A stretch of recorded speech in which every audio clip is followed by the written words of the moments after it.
T'es au courant de ton pote là qui s'est marié là? Non, pas du tout. C'est passé quoi? Bah, la dot, 20 000 euros, frère. 20 000 balles. Ah, c'est un investissement. Ah, c'est un investissement, ça. Grave, grave. Eh, franchement, hein, moi je dis à quand les dots à 1 euro, hein. Là, vraiment, tu sais, tu as l'impression que tu te maries avec une sahabia, tu vois ce que je veux dire? La Oumma YouTube, que la paix soit sur vous. Dans cette vidéo, on parle de la dot, on apporte des précisions, alors restez avec nous.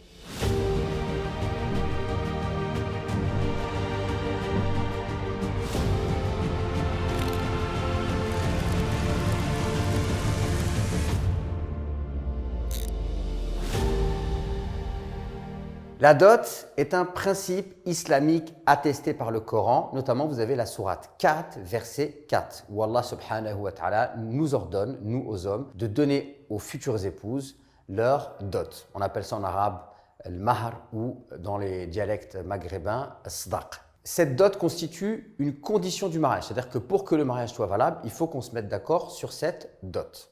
Cette dot, c'est un cadeau que le mari donne à la femme. Alors ça peut être une somme d'argent et cet argent-là revient de droit à la femme et personne ne peut lui prendre, que ce soit ses frères, son père ou n'importe quelle autre personne de sa famille.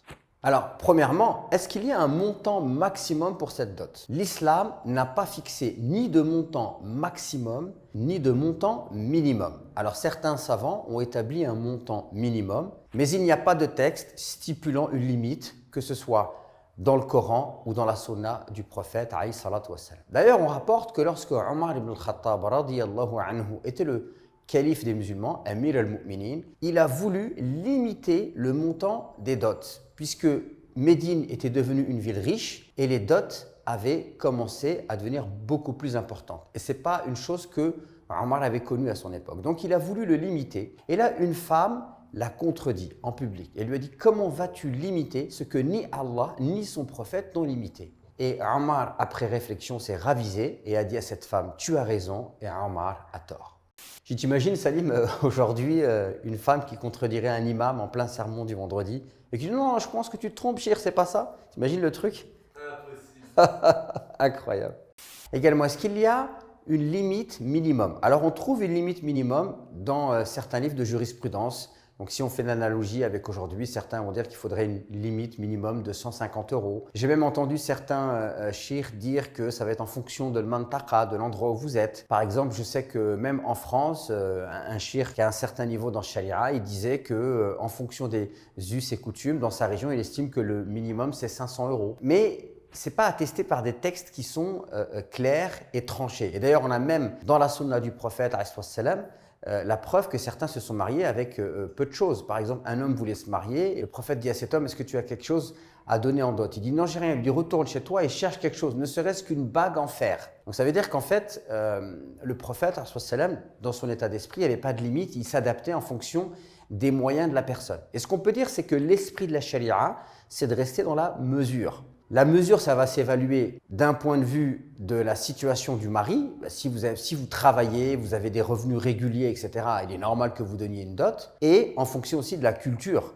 Si vous allez épouser une femme et que dans la culture et les habitudes, les dots, elles sont d'un certain niveau, entre 1000 et 2000 euros, vous ne pouvez pas venir vous et dire « moi, je veux donner que 200 euros ». La mesure s'évalue à la fois en fonction des moyens du mari et en fonction aussi des coutumes et de la culture, sans non plus que ce soit exagéré. Parce que la culture et les habitudes, si ça dépasse le cadre on va dire des règles de bienséance, alors bien sûr que ça ne peut pas être quelque chose qui est forcément à suivre. Donc il faut essayer de trouver un juste milieu et un équilibre. Donc on peut voir que le prophète, dans certains de ses mariages, eh bien, il a fait des dépenses et dans d'autres mariages, il s'est marié vraiment avec une dot extrêmement faible. Et en fait, on s'aperçoit que le prophète a fait en fonction des moyens qui étaient les siens lorsqu'il devait célébrer ses unions. On peut voir également aussi que le mariage dans lequel il y a de la baraka, c'est un mariage dans lequel eh bien, les choses sont facilitées, on facilite les choses. Et là, on sait que lorsque la femme, notamment, facilite le mariage, eh bien, c'est une voie de bénédiction pour elle. Donc cela ne signifie pas qu'elle ne doit pas demander une dot, elle va demander une dot, mais quand elle va demander une dot, elle va prendre en considération les moyens et la possibilité de son futur époux. Mais en même temps, le futur époux aussi, il doit prendre en considération les us et coutumes de la femme qu'il souhaite épouser, c'est-à-dire de la culture de la femme qu'il souhaite épouser. Et lorsqu'on est dans cet état d'esprit, généralement, on arrive à trouver un moyen d'entente. Maintenant, comment ça se passe pour la dot? Est-ce que c'est la femme qui doit l'exiger? Est-ce que c'est l'homme qui doit proposer? Ou alors c'est les parents de la femme qui doivent exiger quelque chose? Alors je sais très souvent que les gens vous disent c'est comme ça que ça doit se faire. C'est la femme qui doit exiger sa dot, ou les parents de la femme qui doivent demander quelque chose, ou le mari qui doit faire une proposition. En fait, dans la charia, il n'y a rien de tout cela. Tout ça, c'est culturel. Même si les gens vous affirment que religieusement, c'est comme ça qu'on doit faire, en vérité, tout ça est lié aux habitudes et à la culture. Donc, comment on peut procéder? Si le mari, par exemple, c'est quelqu'un qui a les moyens, il peut demander à sa femme qu'est-ce que tu voudrais comme dot? Et elle peut demander quelque chose. Si le mari estime que c'est vraiment trop difficile pour lui, il peut lui dire moi c'est trop difficile pour moi, voilà moi ce que je pourrais faire. Ça peut se négocier, ça peut se discuter. Par contre, si un homme et une femme souhaitent se marier, que les deux sont un bon parti et qu'on va empêcher un mariage à cause d'une dot, parce que par exemple la famille de la femme demanderait une somme trop importante au mari, alors là je pense qu'on tombe dans une forme d'excès qui peut même être un péché. Hélas, il y a beaucoup de gens parfois qui considèrent que la dot, c'est de l'argent qu'ils vont récupérer. D'accord? Je marie ma fille, donc je veux une somme d'argent en retour. Et ça, c'est vraiment un très, très, très mauvais état d'esprit. Je rappelle que la dot appartient à la femme et qu'elle en fait ce qu'elle en veut. Un jour, j'ai une sœur qui m'a dit, voilà, moi, je souhaite me marier avec un homme. Je le connais bien, on a fait nos études d'ingénieur ensemble et c'est vraiment quelqu'un de bien. Mes parents demandent des dots qui sont vraiment très très importantes. Et mes parents ont la tête dure. Et si mon mari ne dépose pas le montant de 10 000 euros, ils n'accepteront pas que je me marie avec lui. Elle me dit, voilà, comme mon mari et moi, on va devoir s'installer et meubler notre maison, je lui ai dit, pour faciliter les choses, tu peux me donner la dot de 10 000 euros et moi je m'engage à investir sur cette dot 8 000 euros pour meubler la maison et je garderai uniquement que 2 000 euros pour moi. Elle me dit, est-ce qu'on peut avoir ce genre d'arrangement? Bien sûr que vous pouvez avoir ce genre d'arrangement. Cela ne pose aucun problème. Il y a ce célèbre hadith dans lequel Abu Talha, qui n'était pas encore musulman, a demandé en mariage Umm Sulaym. Et elle lui a dit, écoute, tu n'es pas le genre d'homme à qui on refuse le mariage. Mais comme tu n'es pas musulman, eh bien, si tu souhaites te marier avec moi, la dot que je te demande, c'est que tu te convertisses à l'islam. De manière sincère. Et il s'est converti à l'islam. Donc, l'arrangement entre un homme et une femme par rapport à la dot, que ce soit à la fois dans l'intérêt de la femme et dans l'intérêt de l'homme, eh bien, cela ne pose aucun problème. Est-ce que la dot, c'est forcément que de l'argent? Non, la dot, ce n'est pas forcément que de l'argent. C'est un cadeau, ça peut être un voyage, ça peut être un bijou, ça peut être une somme d'argent. Donc, il n'y a aucun problème là-dessus. Certains, par exemple, souhaitent se marier.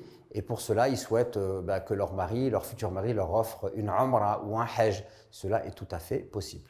Donc, que faire par contre en cas de désaccord? En cas de désaccord, il est possible de discuter et de négocier. Si le mari estime qu'on lui demande une dot beaucoup trop importante et que cela dépasse le cadre de ses moyens, il peut tout simplement le dire. Dire, moi, je veux bien t'épouser, je veux bien faire un effort, mais ce que tu me demandes, ça dépasse le cadre de mes moyens.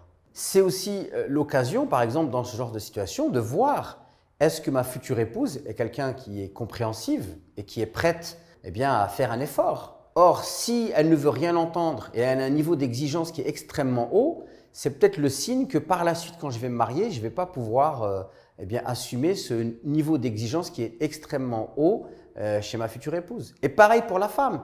Si la femme demande une dot qui est raisonnable et elle a en face d'elle quelqu'un qui est avare et qui veut tirer toutes les choses vers le bas, au bout d'un moment, elle peut dire non, moi ça, voilà, c'est ce que je veux, c'est le minimum, c'est raisonnable.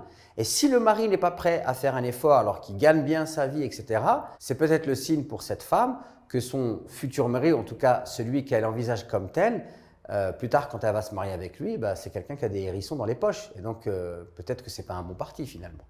Alors maintenant, la dot à 1 euro.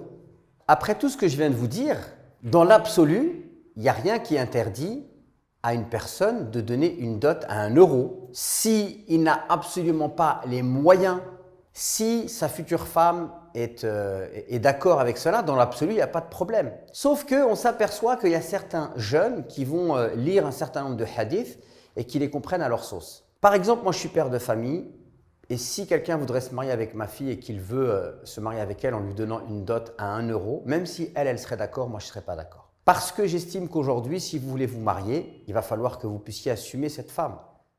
Et si vous voulez assumer cette femme, aujourd'hui, il faut avoir un minimum de rentrée d'argent pour payer au moins un loyer et de quoi manger. Donc si une personne, elle souhaite se marier et elle n'est pas capable de donner au moins 100, 150 euros, voire 1000 euros de dot, ça veut dire que par la suite, elle ne sera pas capable d'assumer sa future épouse. Et je n'ai pas envie de marier ma fille à quelqu'un qui ne serait pas en mesure d'assumer ma fille. C'est pour ça qu'il faut faire attention pour les jeunes à ne pas prendre certains textes religieux et à les utiliser d'une façon qui leur convient. Souvent, je dis, et je l'ai déjà dit de manière un peu provocante, mais c'est pour réveiller un petit peu les jeunes, les gens ils me disent « Ouais, mais nous, on est jeunes, on a des difficultés et le prophète a dit qu'il fallait aider les pauvres à se marier. » Oui, bien sûr, il faut aider les pauvres à se marier. Mais certains jeunes, ils ne sont pas pauvres, ils sont feignants.